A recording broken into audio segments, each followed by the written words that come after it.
जय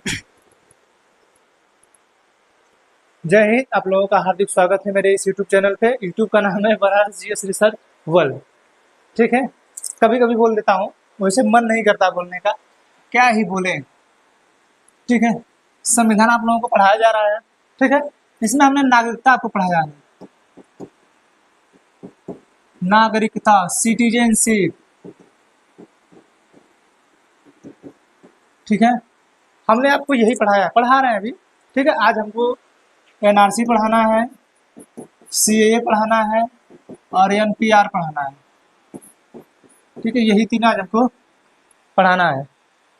ठीक है, अब ये अभी हाल ही में ये प्रावधान आया है। ठीक है, 2019 में ये प्रावधान आया है। ठीक है, कतरे कतरे नूर के देख, पगले सपने दूर के देख, गर हाथ उठाना मुश्किल हो, कम से कम तू घूर के देख। ठीक है, तो इधर जो है, अगर आप नहीं ध्यान से पढ़ पा रहे हैं, अपना दिमाग नहीं लगा पा रहे हैं, तो कम से कम एक बार उसको देख लिया करिए। ठीक है, हमने आपको नागरिकता पढ़ाया है, सिटीजनशिप। हम 1955 के आधार पे पहली बार तो हमने 1950 में संविधान के प्रारंभ में नागरिकता देने संबंधी प्रावधान किया था। आर्टिकल 5, 6, 7, 8, 9, 10, 11 उसके तहत हमने जो है नागरिकता देने संबंधी प्रावधान किया था संविधान के प्रारंभ में।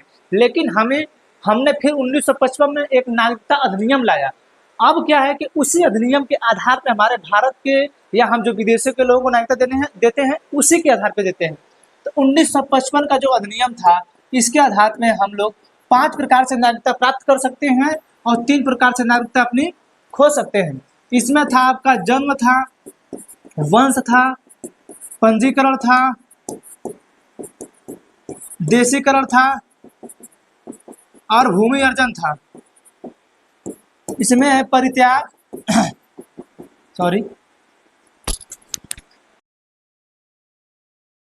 परित्याग, बर्खास्त, वंचित। ठीक है, हम जो है 5 प्रकार से पा सकते हैं और 3 प्रकार से खो सकते हैं। ठीक है, हम ये 5 प्रकार आपको बता दिए हैं। इसके बाद हमने आपको एनआरआई बताया था। एनआरआई कौन होते हैं? जो कम से कम 181 दिन भारत से बाहर हो और भारत के पासपोर्ट और वीजा पे विदेश में गए हो। ठीक है, काम करने के लिए, वो एनआरआई होते हैं, भारतीय नागरिक होते हैं वो।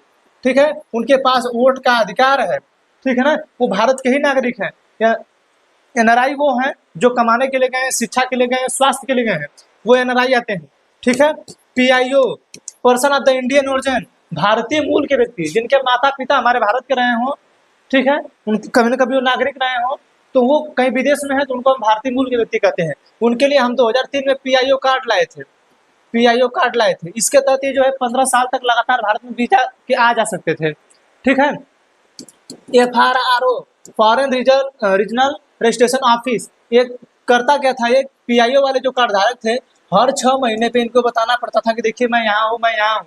लेकिन जब से पीआईओ कार्ड आ गया 2003 में, तब से बंद हो गया और नहीं बताना पड़ता था। ठीक, उसके बाद हमने ओसीआई लाया, overseas citizen of India, Bharat के समुद्र पारी नागरिक। हमने जो है अन्य देशों के लोगों को भी नागरिकता देने संबंधी प्रावधान किया, अगर उनके यहाँ के देश डबल नागरिकता देने संबंधी प्रावधान कर रहे हैं तब की बात है। ठीक है, ये सब जो चीजें हमने आपको पिछले क्लास में बता दिया है। अब जो है हमारा क्लास अगला है सीएए, एनआरसी और एनपीआर पर। बहुत विवाद उठा, इतना विवाद उठा। मुस्लिमों के अनुसार जो है सीएए एनआरसी गलत है, हम लोगों के सरकार के हिसाब से जो है सीएए एनआरसी सही है। ठीक है, अब सीए क्या था, एनआरसी क्या था, एनपीआर क्या था, इन सभी चीजों को समझने की जरूरत है। देखिए, क्वेश्चन नॉर्मल पूछता है, सीए कब आया था, सीए का फुल फॉर्म क्या है, सीए है क्या, इसमें कितने धर्म के लोगों को मतलब बोला गया है कि उनको नागरिकता मिलेगी। ठीक है, यही सब चीज पूछा जाएगा।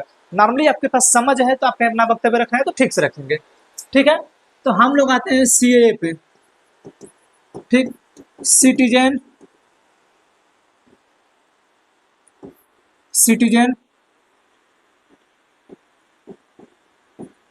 Amendment act. नागरिकता संशोधन अधिनियम। ठीक है, नागरिकता संशोधन अधिनियम कब लाया गया? ये 2019 में लाया गया। कब लाया गया? 2019 में। 2019 में से लाया गया।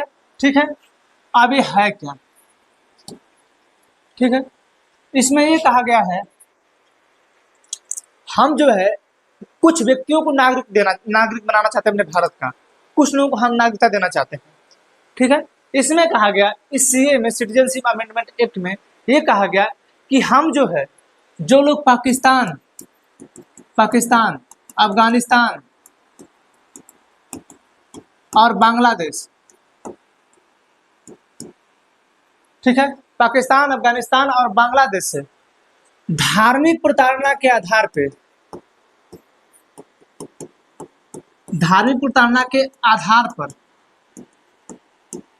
कोई अल्पसंख्यक होगा,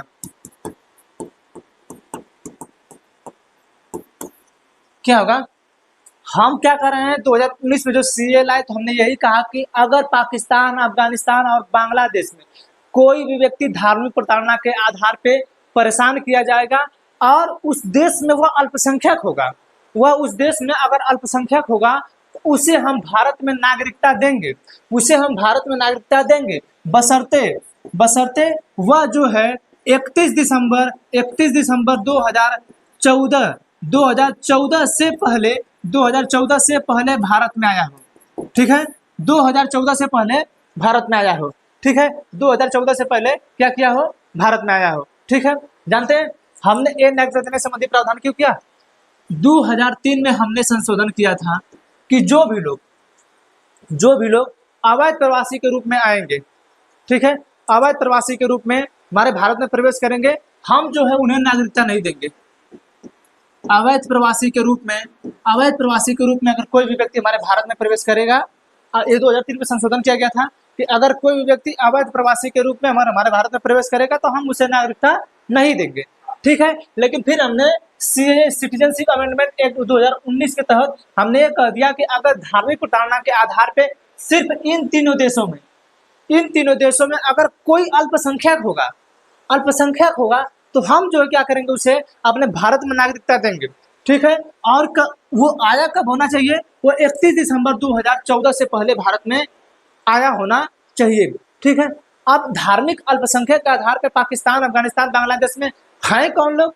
तो हमने जो है 6 धर्म के लोगों को हिंदू, पारसी, जैन, बौद्ध, सिख, ठीक है, हिंदू, पारसी, जैन, बौद्ध, सिख, ठीक, ईसाई,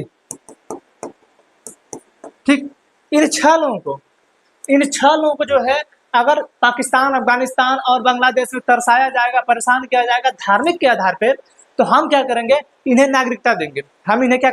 नागरिकता देंगे। ठीक है, और ये नागरिकता का जो आधार था, पहले हमारे यहाँ देशीकरण का जो आधार था वो था 11 वर्ष। ठीक है, वो था 11 वर्ष, इसे घटा के हमने कर दिया 5 वर्ष। क्या किया? इसे 5 वर्ष कर दिया। हमने आपको पंजीकरण बढ़ाया, जिससे हम जन्म के आधार पर नागरिकता पाते हैं, वंश के आधार पे पाते हैं, पंजीकरण पे पाते हैं, देशीकरण पे पाते हैं, भूमि अर्जन के आधार पे पाते हैं। तो उसमें जो पंजीकरण वो देशीकरण है, पंजीकरण में कितना था? 7 साल था, देशीकरण में कितना था? 11 साल था। ठीक है, तो हमने जो है देशीयकरण वाले का जो है समय घटा दिया हमने। ठीक है, देशीयकरण वाले का जो है समय हमने क्या किया? घटा दिया। उसको हमने कर दिया 11 वर्ष से लेके 11 वर्ष को कम करके हमने 5 वर्ष कर दिया। ठीक है, तो ये पारित कब हुआ था? 2019 में। कब पारित हुआ था? 2019 में। ठीक, हम बात कब की कर रहे हैं? 31 दिसंबर 2014 से पहले। 5 साल लगभग हो गया, 5 साल हो गया कि नहीं? ठीक है, तो सिटीजनशिप अमेंडमेंट एक्ट यही है कि अगर इन तीनों देशों से कोई भी व्यक्ति अगर धार्मिक प्रताड़ना के आधार पर भारत में आएगा और वह अल्पसंख्यक होगा, ठीक है, तो हम उन्हें नागरिकता देंगे। हम उन्हें क्या करेंगे? नागरिकता देंगे। और ये वाला जो है 11 वर्ष से कर दिया गया 5 वर्ष। ये 2003 में कहा गया था कि अगर कोई भी व्यक्ति अगर अवैध प्रवासी के रूप में आएगा तो उसे पंजीकरण और देशीकरण देशीकरण के आधार पे हम नागरिकता नहीं देंगे। ठीक है, पंजीकरण और देशीकरण के आधार पे हम नागरिकता नहीं देंगे। ठीक है, इसी चीज के लिए जो एनआरसी वगैरह लागू हुआ है। ठीक है, आगे एनआरसी भी बताएंगे। ठीक, अब आप सोचिए कि इस पे विवाद क्यों हुआ। ये तो अधिनियम आया, ठीक है, इस अधिनियम में कहा गया हमारे भारत की संसद के पास संप्रभुता है, हमारी संसद जो है संप्रभु है, उसके पास पूरी शक्ति है, वो जो चाहे वो कर सकती है। ठीक है, लेकिन इसके लिए विरोध क्यों हुआ। ठीक है, सबसे बड़ी बात है कि विरोध हुआ, इसलिए तो चर्चा में आज तक है। ठीक है, हालांकि लागू भी हो गया, 20 से 25 दिन पहले जो है लागू भी हो गया है। ठीक है, तो सिटीजनशिप अमेंडमेंट एक्ट ये जब लाया गया तो इसका विरोध शाहीन बाग में क्यों इतना हुआ। शाहीन बाग ही नहीं, पूरे देश में इतना विरोध सीएए का क्यों हुआ। आप जान रहे हैं, पाकिस्तान, अफगानिस्तान और बांग्लादेश, यहाँ पे जो है धार्मिक अल्पसंख्यक में कौन है, हिंदू है, बौद्ध है, सिख है, जैन है, ईसाई है, पारसी है। यहाँ धार्मिक अल्पसंख्यक के आधार पे बौद्ध, ईसाई, जैन, पारसी है। ठीक है, आपके ही नीचे श्रीलंका है। ठीक है, आपके ही नीचे श्रीलंका है, आप ही के बगल में म्यांमार है, आप ही के बगल में इसको नहीं,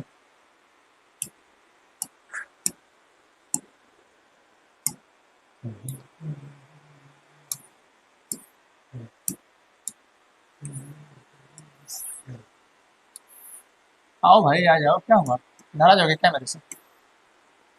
देखिए, ये आपको दिख रहा होगा एशिया का नक्शा। ठीक है, एशिया का नक्शा दिख रहा है हम लोगों को, प्यारा सा हमारा, जहां पे मेरा प्यारा भारत। ठीक है, हमने क्या कहा है कि हम जो है सीए लाए हैं। ठीक है, क्या लाए हैं, सीए।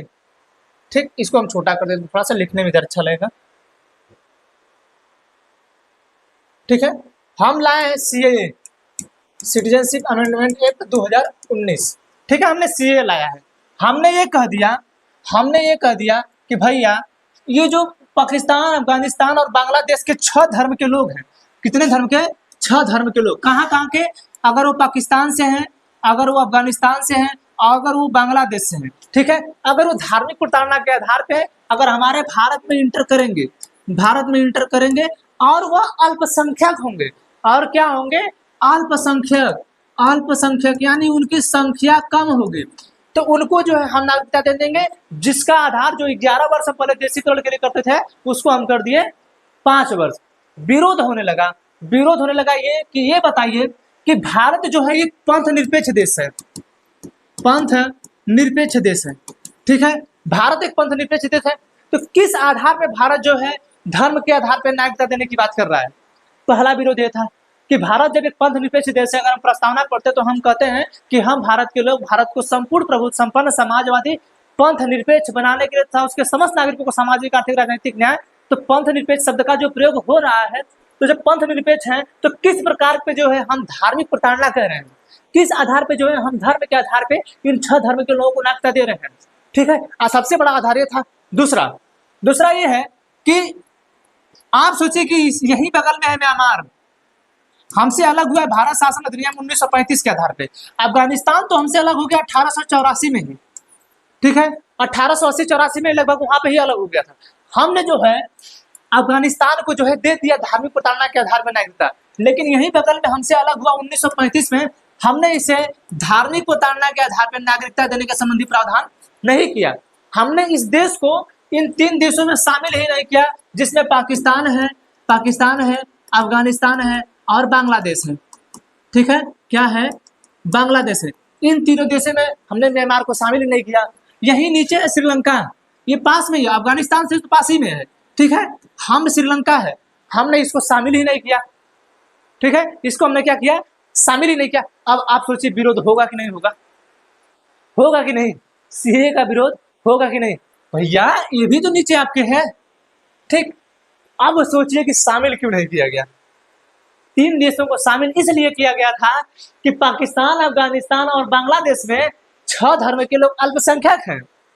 6 धर्म के लोग अल्पसंख्यक है। भारत सरकार की संसद, भारत सरकार जो हर बार प्रयोग कर रही है भाषा क्या, अल्पसंख्यक, क्योंकि ये मामला जब सुप्रीम कोर्ट में गया था तो सुप्रीम कोर्ट में अपना वक्तव्य रख रहे थे कि देखिए हमने जो नागरिकता संबंधी देने का प्रावधान किया है, वो जो प्रावधान है वो अल्पसंख्यक का आधार है, तो आप सोचिए कि बार बार आप शब्द पर प्रयोग किसका कर रहे हैं, अल्पसंख्यक का। और पाकिस्तान, अफगानिस्तान और बांग्लादेश में 6 धर्म के लोग, हिंदू, पारसी, जैन, ईसाई जो है, सिख, ये लोग क्या है, अल्पसंख्यक हैं। हमने म्यांमार का नाम क्यों नहीं लिया, हमने श्रीलंका का नाम क्यों नहीं लिया, जानते हैं वहां पे मुस्लिम अल्पसंख्यक हैं। ये बताइए, अगर हम लोग मुस्लिम अल्पसंख्यक का नाम ले लेंगे और म्यांमार का नाम ले लेंगे तो मुस्लिम हमारे भारत में शामिल हो जाएंगे कि नहीं हो जाएंगे? यही रीजन है सबसे बड़ा, और विरोध होने का सबसे बड़ा रीजन यही है, क्योंकि म्यांमार हमारे देश में क्यों नहीं शामिल हो, ठीक है, म्यांमार हमारे यहाँ क्यों ना शामिल हो, श्रीलंका क्यों ना शामिल हो, क्योंकि ये भी तो हमारे पास में है कि नहीं? मैं एक बात बता रहा हूँ, मैं इसका विरोध नहीं कर रहा हूँ, मैं एक बात बता रहा हूँ, अपनी बातें रख रहा हूँ, ठीक है, तो ये भी तो हमारे पास में है, ठीक है, तो इन्हें भी तो शामिल किया जा सकता है अल्पसंख्यक के आधार पे, ठीक है, लेकिन नहीं किया गया। अगर कर देते तो मुस्लिम हमारे देश में शामिल होते और उन्हें नागरिकता देना पड़ता हम लोगों को। समझ आ रहा है चीज, समझ आया कि नहीं? तो विरोध होने का कारण क्या था? पंथ निरपेक्ष है, म्यांमार और श्रीलंका जो है हम इनको क्या कर रहे हैं, नहीं शामिल किए हैं, यही आधार है, क्योंकि यहाँ पे ये लोग क्या है, अल्पसंख्यक हैं। तो विरोध इसी पे हुआ कि भैया ये बताइए कि आप उन लोगों को दे रहे हैं, इनको काहे नहीं दे रहे हैं, क्या इनसे समस्या है, ठीक है, तो ये जो है विरोध है इसका, ठीक, समझा गया ये चीज, समझाया? सीए का विरोध क्यों हुआ? सीए का विरोध 2019 में आया अल्पसंख्यक के आधार पे।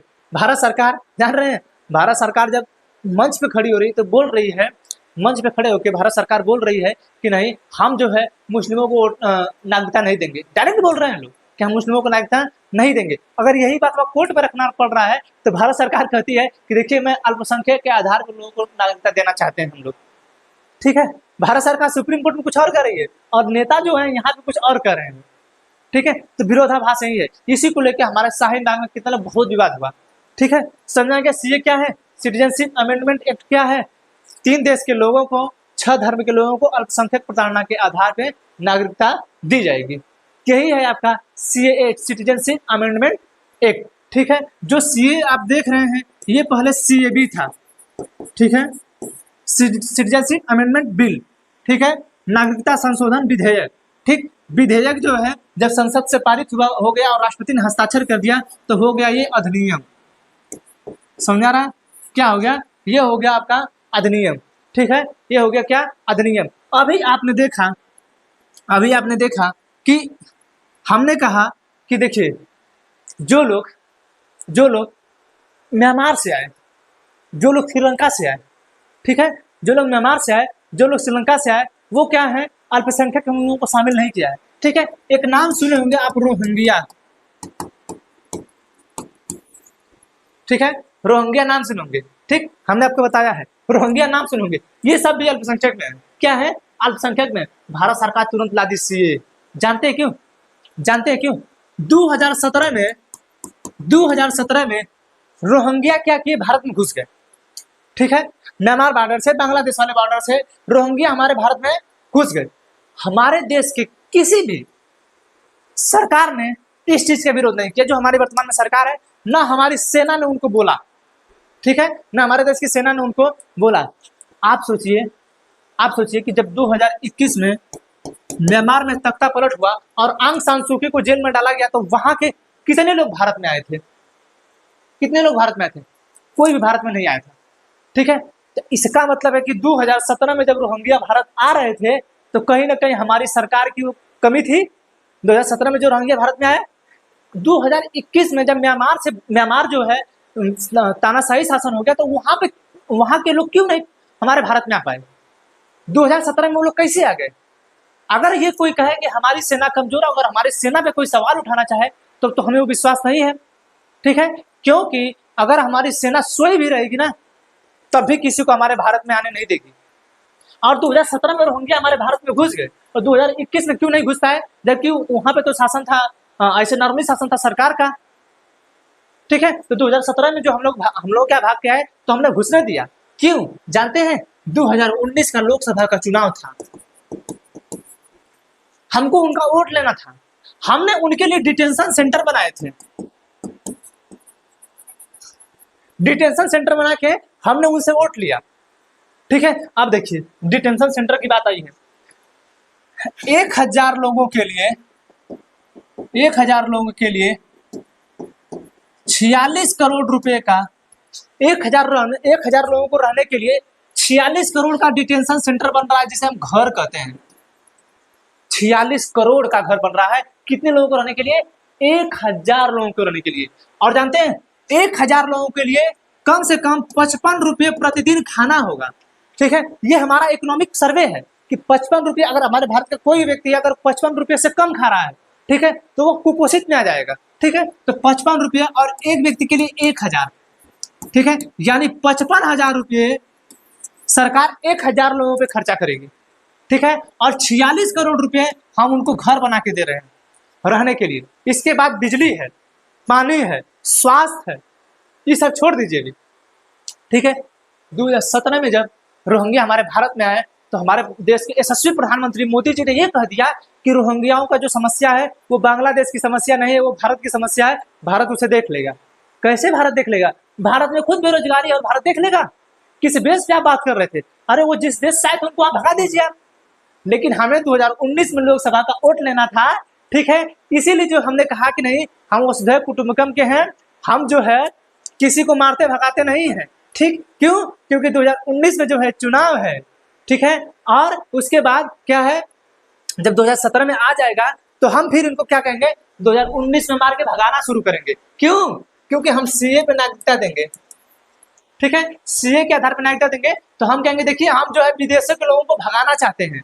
ठीक है, क्योंकि हमारे देश में जो घुसा है, जो अवैध घुसपैठिए घुसे हैं, ठीक है, उनको जो है हम भगाना चाहते हैं 2019 के लोकसभा चुनाव को देखते हुए। समझ में आया ये चीज? इसीलिए उनको 2017 में घोषणा दिया गया था कि यही आधार रहेगा 2019 के लोकसभा का चुनाव लड़ने का। समझा गया? 2019 के लोकसभा का चुनाव लड़ने का जो आधार रहेगा, क्या रहेगा? यही रोहिंग्या मुस्लिम रहेंगे। इस और समझ में आया होगा, इसीलिए इनको घोषणा दिया गया था, इसीलिए इनके लिए हम डिस्टेंशन सेंटर बनाए हैं। समझा गया? कितना खर्चा हो रहा है। ठीक, लोग विदेशों वाले लोगों को वापस नहीं भेज पा रहे हैं। ठीक है, तो सीए समझा गया? सीए क्या था? Citizenship amendment act. ठीक है, 3 देश के लोगों को जो है, 6 धर्म के लोगों को जो है धार्मिक अल्पसंख्यक जो है प्रताड़ना के आधार पर अगर भारत में प्रवेश करेंगे तो हम उन्हें नागरिकता देंगे। सरकार कितने प्यार से कट दी। ठीक है, और हाल ही में हमारे भारत में जो है क्या, ये सीए लागू हो गया। हमारे भारत में क्या हुआ है? सीए लागू हो गया है। अभी 10 दिन पहले ही 14 लोगों को जो है, 14 लोगों को सीए के तहत नागरिकता दी गई है। अभी जो है 14, हमारे यहाँ के गृह सचिव है अजय भल्ला। ठीक है, गृह सचिव हमारे भारत के कौन है? अजय भल्ला है। ठीक है, अजय भल्ला जो है 14 लोग, वही टीवी पे आके लोगों ने सबके सामने जो है 14 लोगों को भारत के नागरिकता सीए के तहत दिए हैं। ठीक है, सोचिए कानून बना 2019 में लागू हो रहा है अब, और हम लोग सिर्फ 14 लोगों को नागरिकता दिए हैं। और भारत जो है लगभग 5 साल में 5 से 6 लोगों ने भारत की नागरिकता छोड़ दी है। लो भैया लाओ सीए, भारत में 5-6 लाख लोगों ने नागरिकता छोड़ दी। लाइए सीए, सिटीजनशिप अमेंडमेंट एक्ट ना हम ला रहे हैं 6 धर्म के आधार पे। क्या बात है भैया? ठीक है, सीए समझ में आया? आगे समझ में? आप देखिए, अब आइए एनआरसी पे। सीए समझा गया ना? सीए उतना ही था। अब आइए एनआरसी पे। सब बवाल जो सीए वगैरह आप देख रहे हैं ना, सब बवाल यही से है। नेशनल रजिस्टर,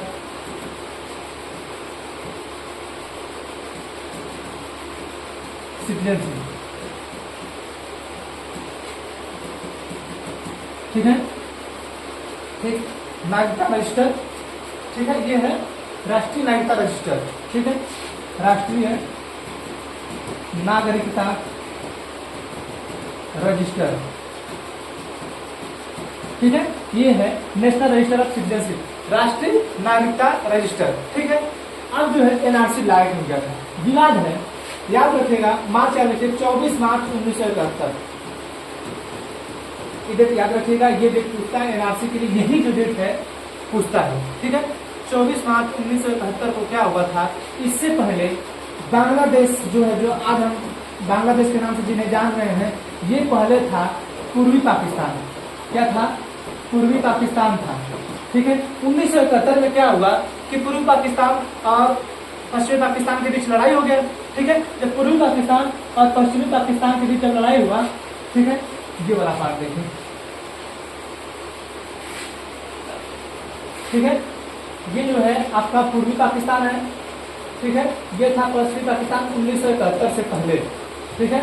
1971 से पहले ये था पूर्वी पाकिस्तान और ये था पश्चिमी पाकिस्तान। इन दोनों में विवाद हो गया, ठीक। 1971 में भारत ने जो है इस पूर्वी पाकिस्तान को क्या किया, बांग्लादेश नाम कर दिया, ठीक है। क्या किया, इसको बांट कर जो है इसके जो है 93,000 पश्चिमी पाकिस्तान के 93,000 सैनिकों को जो है हमने बंदी बना के जो है इस पूर्वी पाकिस्तान को बांग्लादेश बना दिया, ठीक है, बांग्लादेश बना दिया, ठीक। हुआ क्या था, जब इस पाकिस्तान ने पश्चिमी पाकिस्तान ने पूर्वी पाकिस्तान पे हमला किया था तो लगभग 3 से 4 करोड़ लोग 3 से 4 करोड़ लोग क्या किए थे, अवैध प्रवास कर गए थे, ठीक है। क्या किए थे, अवैध प्रवास कर गए थे। और वो लोग जो अवैध प्रवास किए थे ना, वो जो लोग अवैध प्रवास किए थे वो हमारे भारत की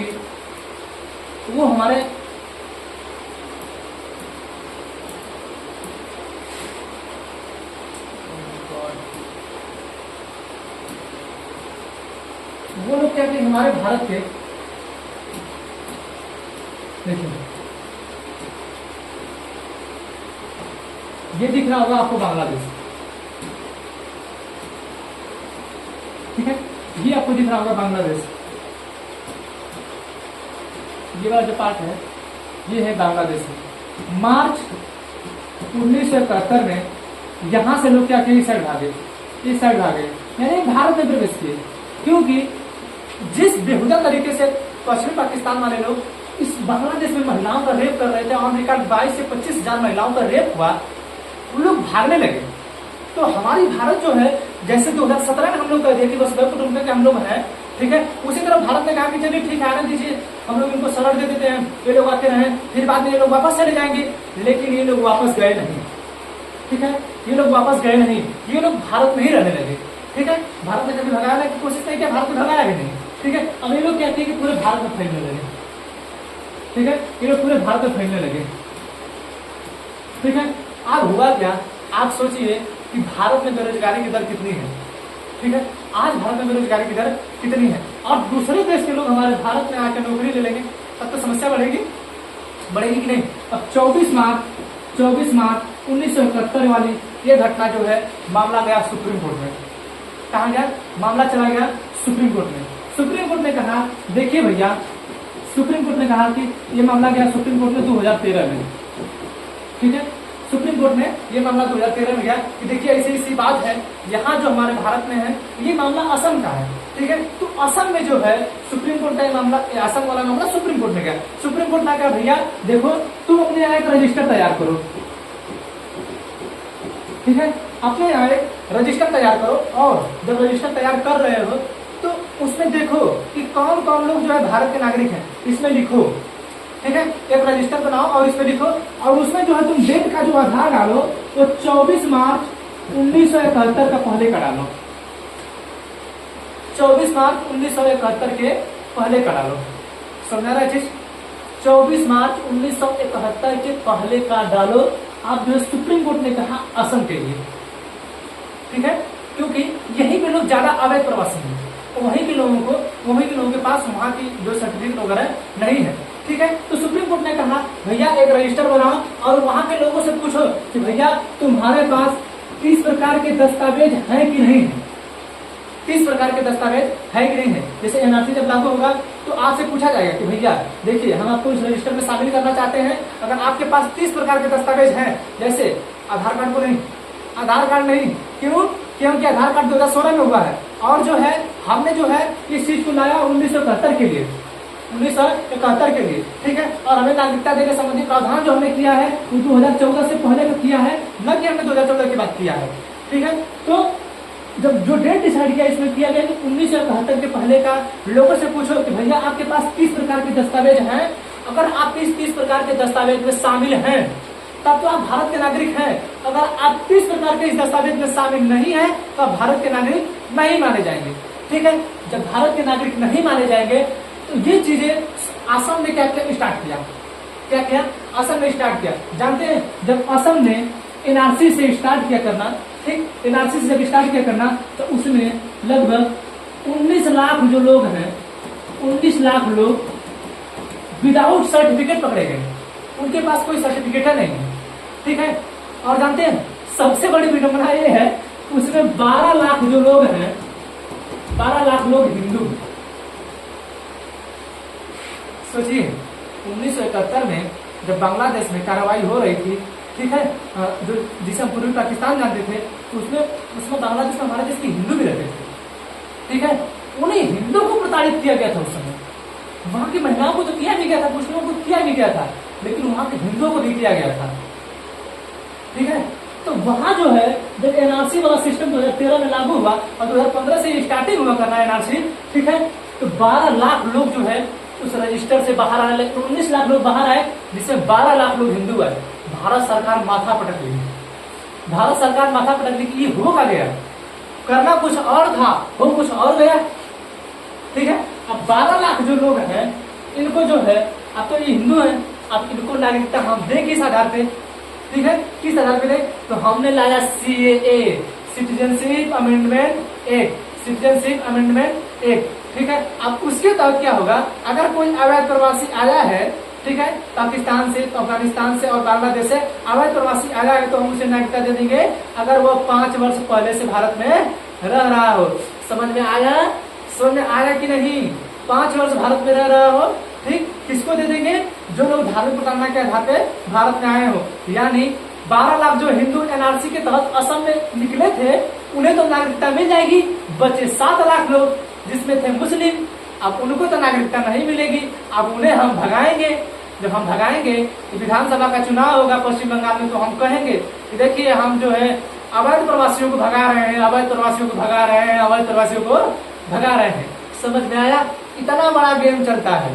तो एनआरसी क्या है? एक रजिस्टर है जिसमें हमारे देश के लोगों को नाम लिखा जाएगा, उसमें शामिल किया जाएगा जिनके पास 30 प्रकार के दस्तावेज में से कोई एक दस्तावेज होगा तो वह भारत का नागरिक होगा। जैसे 1971 में आएंगे तो आप सोचिए कि हमने आपको नागरिकता पढ़ाया है और हमने कहा है कि 19 जुलाई 1948 के पहले अगर कोई भारत में आया होगा तो उसे बिना दस्तावेज का नागरिकता मिलेगी। लेकिन 19 जुलाई 1948 के बाद आप भारत में आए होंगे तो कहीं ना कहीं आपके पास तो कोई दस्तावेज रहा होगा ना, कोई दस्तावेज रहा होगा। कोई ना कोई, अगर आप बांग्लादेश के ही रहे होंगे तो हमने ये भी कहा था कि आपके पास कोई वैलिड प्रूफ होगा कि नहीं होगा, वहां के आप नागरिक है तो कोई ना कोई वैलिड प्रूफ होगा ही होगा। पाकिस्तान के थे तो आपके पास पाकिस्तान वाला वैलिड प्रूफ होना चाहिए कि हमने रखा था कि नहीं। ये बात 19 जुलाई 1948 के बाद वाला आपके पास से रखा था कि नहीं?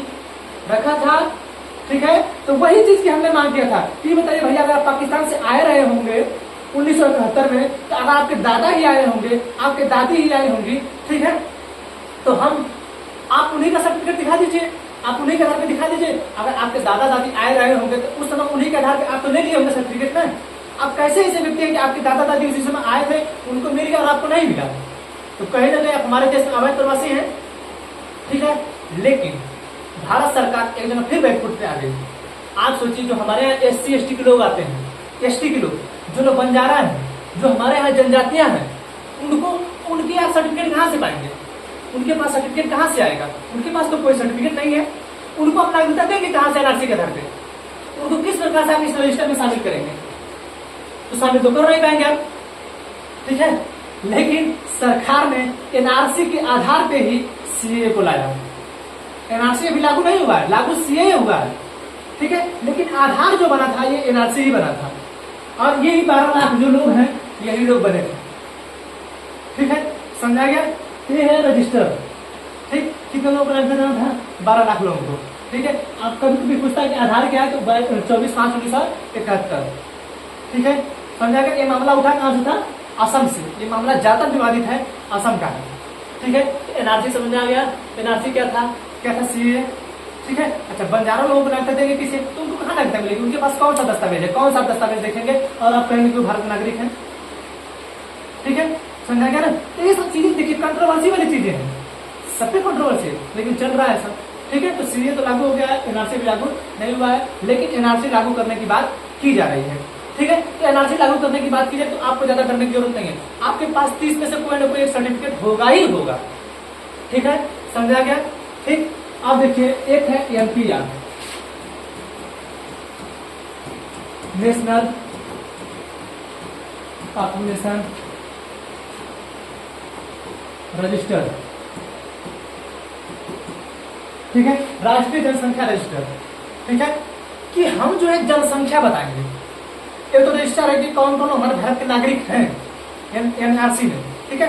एक है कि आपकी जनसंख्या, पहले क्या होता था कि जनसंख्या गिनने में दिक्कत होती थी, ठीक है। जैसे क्या होता था कि ये मान के चलिए कि गांव वाला है और ये शहर वाला है, ठीक है। तो ये जो गांव वाला था ये कह देता था कि हम जो है 12 लोग हैं, और शहरी वाला भी बोलता था कि हम लोग 12 लोग हैं, ठीक है। तो ये दोनों को मिला के हो जाता था 24, ठीक है।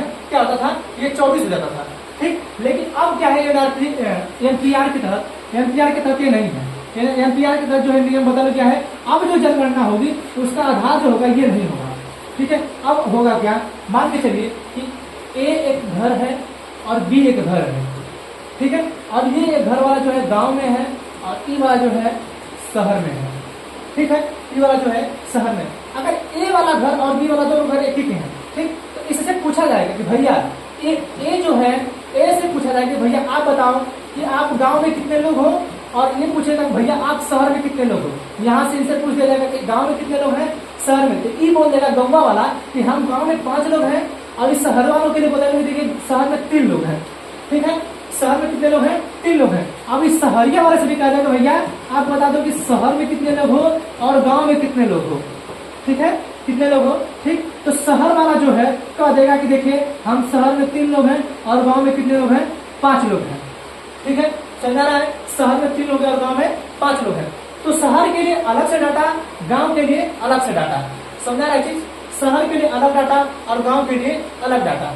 समझा रहा है चीज, ठीक है। कितने आए समझे। तो अब क्या होगा कि जो गांव और शहर है, ठीक है, इन दोनों को मर्ज करके बता दिया जाएगा कि नहीं हमारी जनसंख्या रियल इतना ही है।